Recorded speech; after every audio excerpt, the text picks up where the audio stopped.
deegaankaasi markaana uu ku barbaaray deegaankaasi oo gaar laga qabto xukuumadda iyo culimada inay isku xidhan yihiin. ilaahay baana dee yidhi subxaanahu watacaala yaa ayuha aladiina aamanuu atiicu allaha wa atiicu arasuula wa uli lamri minkum. sanadkii 1960 ilaa 1967 isla markaana uu ku barbaaray deegaankaasi barashada qur-aanka kariimka ayaa wuxuu cabdirasaaq xuseen cali ka soo aflaxay aabihii oo ka mid ahaa macallimiinta qur-aanka ee deegaankaasi. dugsigiisii hoose dhexe iyo sare ayaa wuxuu ku qaatay deegaanka kurtuwaarey ee gobolka shabeellaha hoose. sanadkii 1983 dowladdii kacaanka garwadeenka ka ah madaxweyne siyaad barre ayaa arrimo diimeed u xidhay iyadoona lagu xidhay magaalo hoos iman jirtay gobolka marke ee dalka Soomaaliya. imtixaankiisii shahaadiga ahaa ee dugsiga sare ayaa wuxuu ku galay xabsigaasi iyadoo dowladda Soomaaliya u ogolaatay inuu imtixaanka ku galo gudaha xabsigii uu ku jiray. muddo hal sano kadib waxaa laga sii daayay xabsigii. sanadkii 1984 waxaa loo tababaray ciidannimo.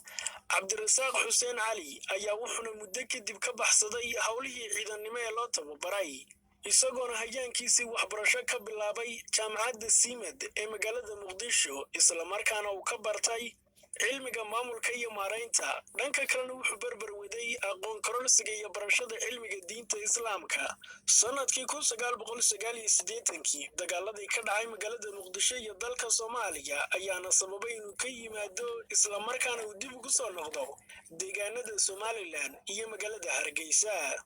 cabdirasaaq xuseen cali albani ayaana xurunta axaadiista ka dhigi jiray masjidka nuur ee magaalada Hargeysa.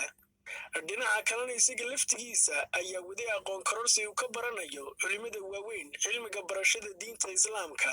cabdirasaaq xuseen cali ayaa waxa u dheerayd intaasi intii uu ku sugnaa magaalada Hargeysa inuu ka mid ahaa baayac mushtarka magaalada. in loo bixiyo magaca Sheekh Albani ayaa waxa sabab u ahayd inuu si qoto dheer u dhuuxi jiray kutubtii uu qoray caalimkii weynaa Sheekh Albani. cabdirasaaq xuseen cali ayaa waxbarashadiisa wuxuu ku qaatay jaamacadaha ku yaala gudaha dalka isagoona weli sii wada aqoon kororsigaasi. maanta ayuu madaxweynaha Jamhuuriyadda Somaliland mudane Muuse Biixi Cabdi u magacaabay